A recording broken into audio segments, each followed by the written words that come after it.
آج کل ملک احتجاجستان بنا ہوا ہے، خصوصاً پڑھا لکھا طبقہ اس میں پیش ہے۔ پنجاب میں ینگ ڈاکٹرز کی ہڑتال کی وجہ سے مریض رل رہے ہیں تو بلوچستان میں پروفیسرز اور لیکچررز کے احتجاج کے باعث طلبہ مشکلات کا شکار ہیں۔ اب تو اساتذہ نے مطالبات تسلیم نہ ہونے پر انٹر کے امتحانات کے بائیکاٹ کا اعلان کر دیا ہے۔ اگر ہمارے ڈیمانڈ کو سنجیدہ نہیں لیا گیا تو ہم 24 تاریخ کو FAFSC کے ہونے والے امتحانات کا بائیکاٹ کریں گے۔ بلوچستان پروفیسرز اینڈ لیکچررز ایسوسی ایشن کے زیر اہتمام اپنے مطالبات کے حق میں اساتذہ نے احتجاجی مظاہرہ کیا۔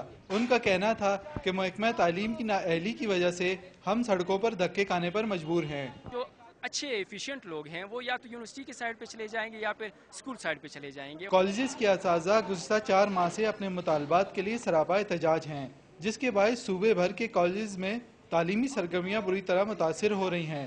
کیمرامین فتح شاکر کے ساتھ فیاض احمد، ڈان نیوز، کوئٹہ۔